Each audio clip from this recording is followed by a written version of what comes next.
दिख रही है। आज की क्लास में हम निष्ठा प्रोग्राम पर डिस्कशन करेंगे।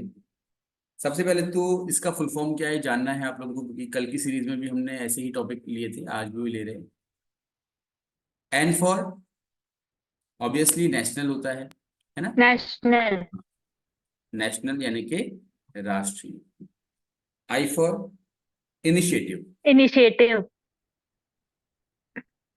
पहल करना है ना। राष्ट्रीय स्तर पर पहल करना, किस चीज की पहल करनी है हमको? स्कूल। ठीक है। S for SCHOOL, school. H for, H for school में क्या होता है सबसे बड़ा? हेड होता है, हेड, है ना, सर। टी फॉर, फिर हेड के साथ दूसरा कौन होता है? टीचर। होता नहीं होता है। और एच फॉर क्या हो जाएगा? ये टीचर और हेड दोनों को मिला दिया जाए तो होलिस्टिक। और ए फॉर एडवांसमेंट। ठीक है। ये इसकी फुल फॉर्म है। तो नेशनल इनिशिएटिव, ये फॉर लिख देना इसको, हाँ, साथ में। National initiative for school head and teachers holistic advancement. ठीक है। हेड एंड टीचर्स, हेड के बाद एंड टीचर्स होलिस्टिक एडवांसमेंट। क्या मतलब हुआ इसका? नेशनल मतलब होता है राष्ट्रीय, इनिशिएटिव मतलब होता है पहल। एक राष्ट्रीय पहल किसके लिए? स्कूल यानी कि जो विद्यालय हैं वहां के हेड और जो टीचर्स हैं उनके समग्र विकास के लिए एक राष्ट्रीय पहल। अब इनका समग्र विकास होगा कैसे, कैसे कर पाएंगे? तो ये जो विकास है ये किया जाएगा आपका ITTP प्रोग्राम के अंतर्गत। ठीक है, ITTP के अंतर्गत, है ना, अंडर ITTP। समझ में आ रहा है? हेलो। अब कोई बता सकता है आप में से ITTP का फुल फॉर्म क्या होगा? आजकल जो 12th के बाद एक इंटीग्रेट प्रोग्राम चल रहा है टीचर एजुकेशन के लिए, उसका नाम ही ITTP है। आप लोग सुनते होंगे अखबार में, न्यूज में, विज्ञापन में, है ना। तो क्या है बताओ? ITTP का full sir, form? Integrated teachers very, training programme. Yes, बिल्कुल, है ना, इंटीग्रेटेड टीचर्स ट्रेनिंग प्रोग्राम। ठीक है। तो ITTP का फुल फॉर्म क्या है आपका? मैं उसको लेके क्या करूंगी? प्लीज माइक म्यूट रखें अपना। नहीं नहीं,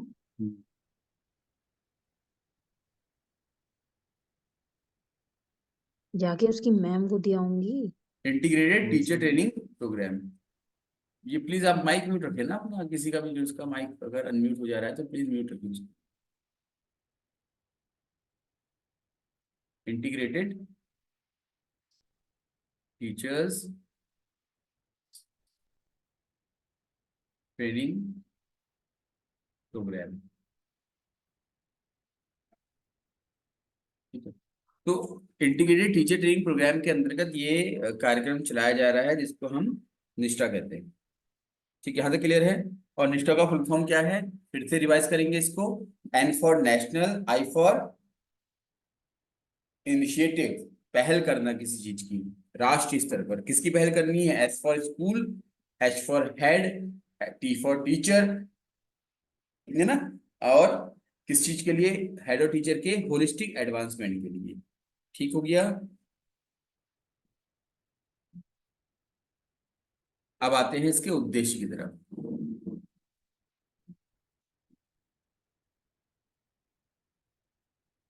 क्या उद्देश्य होगा इसका? तो सबसे पहला इसका उद्देश्य जो है वो है प्रारंभिक, प्राथमिक नहीं, प्रारंभिक। ठीक है, आप इसको करेक्ट कर लीजिएगा, हाँ, वो PDF नोट्स में प्राथमिक लिखा है, प्रारंभिक कर लीजिएगा, क्योंकि प्राथमिक होता है कक्षा 1 से 5 तक और प्रारंभिक होता है कक्षा 1 से 8 तक का। ठीक है। तो प्रारंभिक यानी कक्षा 1 से 8 तक के स्तर के विद्यालयों में जितने भी प्रधान अध्यापक और शिक्षक हैं उनकी क्षमता का विकास करना। ठीक है। स्तर पर कार्यरत प्रधान अध्यापकों की क्षमता कैपेसिटी बिल्डिंग इसे बोलते हैं ना, क्षमता का विकास करना। किसकी क्षमता का विकास? हेड एंड टीचर की, ठीक है, HT, हेड एंड टीचर की क्षमता का विकास करना, ये इसका मुख्य लक्ष्य है, इस पर ये काम करता है।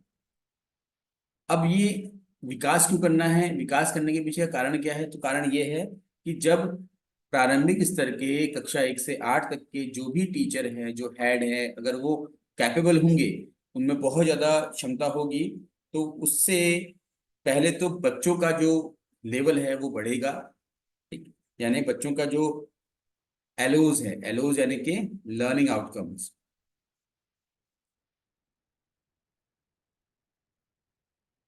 लर्निंग आउटकम्स, ठीक है, तो बच्चों के लर्निंग आउटकम्स में सुधार होगा। दूसरा दूसरा हो जाएगा आपका कक्षा कक्ष के समावेशी वातावरण, समावेशी मतलब कि इंक्लूसिव इन्वायरमेंट, इंक्लूसिव एनवायरनमेंट, ठीक है। तो कक्षा कक्ष के समावेशी वातावरण यानी कि इंक्लूसिव इन्वायरमेंट में भी विकास होगा। तो मुख्य उद्देश्य क्या है? निष्ठा का फुल फॉर्म क्या है वो तो हम समझ गए हैं, national initiative for school head and teachers holistic advancement. किसके अंडर चलाया जा रहा है? तो integrated teacher training programme, ITTP के अंतर्गत। उद्देश्य क्या है? तो प्रारंभिक 1 से 8 का जो स्तर होता है, वहां के सभी हेड और जो टीचर्स होते हैं वहां जो काम कर रहे हैं उनमें क्षमता का विकास करना। उसके अंतर्गत जब ये क्षमता का विकास होगा तो उसके लाभ क्या होंगे? लाभ ये होंगे कि बच्चों के जो संप्राप्ति स्तर है उनमें सुधार होगा और क्लासरूम के अंदर एक अच्छा इंक्लूसिव इन्वायरमेंट डेवलप हो पाएगा, ठीक है। यहां तक क्लियर है? हेलो। हाँ सर। सर। फिर तीसरा जो पॉइंट बनेगा वो क्या है आपका? बच्चों के सामाजिक यानी कि सोशल, संवेगात्मक व मनोवैज्ञानिक आवश्यकताओं को समझना। तो टीचर के लिए क्या जरूरी है? बच्चों की सामाजिक, संवेगात्मक और मनोवैज्ञानिक जो आवश्यकताएं हैं उनको समझना। अब इन आवश्यकताओं को समझना क्यों है बताइए, बोलिए। कभी कपड़े खरीदने गए हो बाजार में? ऑलराउंड डेवलपमेंट करने के लिए।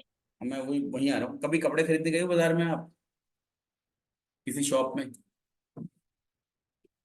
या ज्वेलरी खरीदने गए? हाँ सर। तो सर। जब आप ज्वेलरी खरीदने जाते हो, कपड़ा खरीदने जाते हो, तो आपसे थोड़ी बहुत बातचीत करके जो सेल्स पर्सन होता है वो आइडिया लगा लेता है कि आपको किस रेंज का और किस टाइप का आइटम चाहिए, तो आपके सामने वैसे ही आइटम रखना शुरू कर देता है। करता नहीं करता? जो स्मार्ट सेल्स पर्सन होता है करता है ना, हम्म। ठीक है। Yes sir. तो आपने देखा होगा कई सारी शॉप में आप जाते हैं, उनमें से कुछ शॉप में होता है इतना स्मार्ट सेल्स पर्सन जो आपको जो पसंद है वैसा ही दिखाना शुरू कर देता है, और कुछ ऐसे होते हैं जो सब कुछ खोल के रख देते हैं, सब कुछ दिखा देते हैं, आप लो ना लो। ऐसा अनुभव आपका रहा होगा।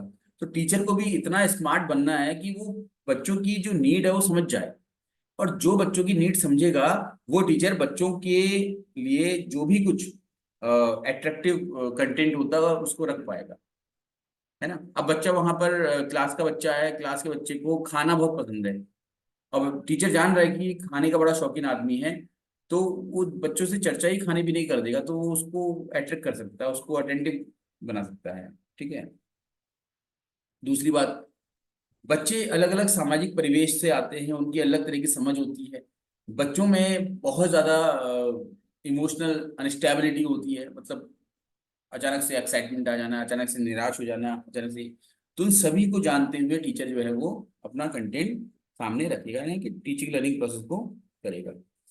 फिर एक और है इसमें कि छात्रों में सृजनात्मक और नवाचार का विकास करना, है ना, ठीक है। तो छात्रों का करना है आपका क्रिएटिविटी, मैं क्रिएटिविटी लिख दे रहा हूँ, सृजनात्मकता थोड़ा सा अटपटा होता है, क्रिएटिविटी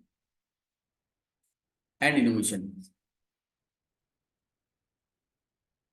तो सृजनात्मकता और नवाचार की क्षमताओं का विकास करना, ये भी टीचर का काम है, और इसके लिए टीचर को अलग से प्रशिक्षण दिया जाता है।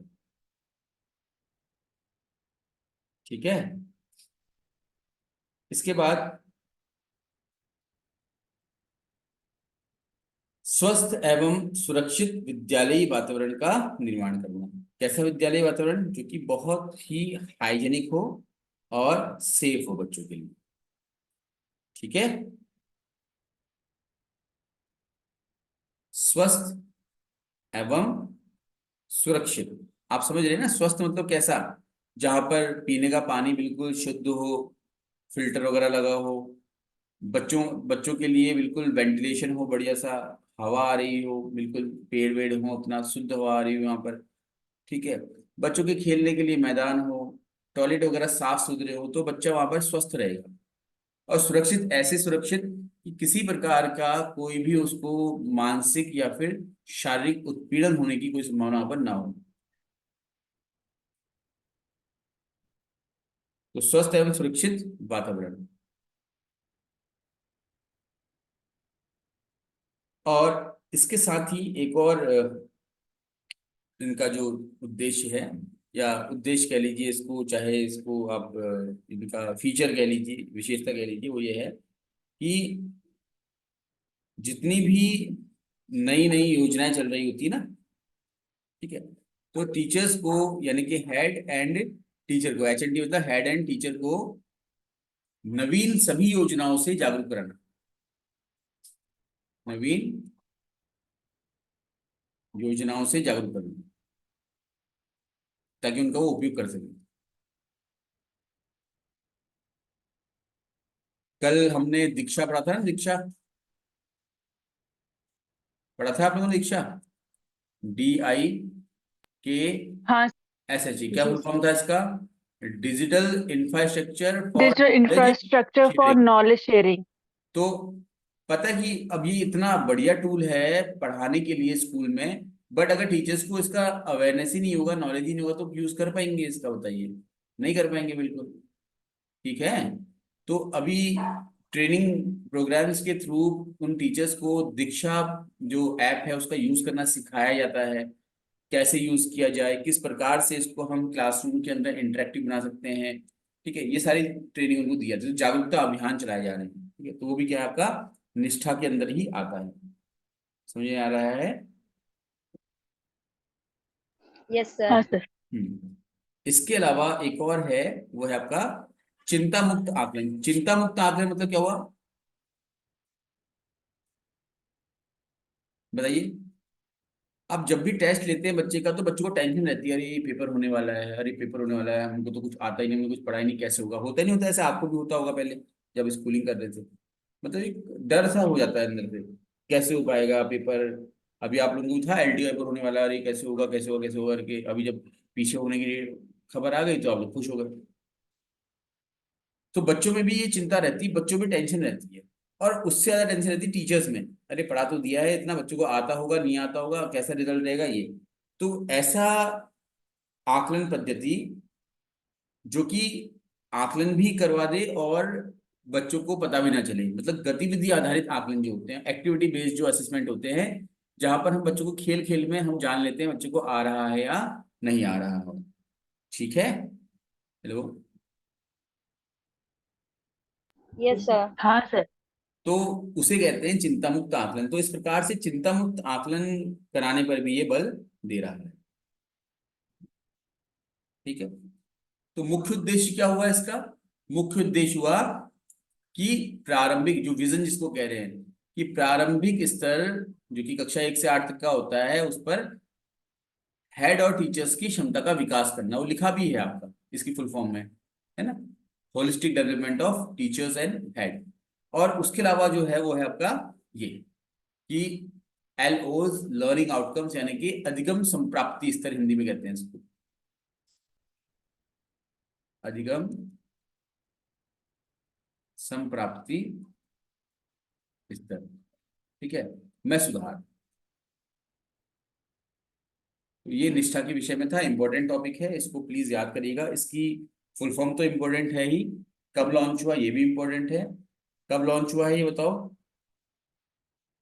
मैंने लिखाया नहीं ना आप लोगों को, लॉन्च कब हुआ पूछा भी नहीं आप लोगों ने, बताओ तो लिखेगा। 2019। हाँ, ये लॉन्च हुआ है आपका 21 अगस्त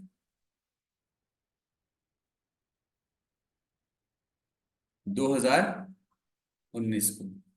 और आपका नया जो टाइम टेबल है उसमें आपका पेपर कब है, 18 अगस्त को है। ठीक है, तो 21 अगस्त 2019 के दिन ये लॉन्च हुआ है।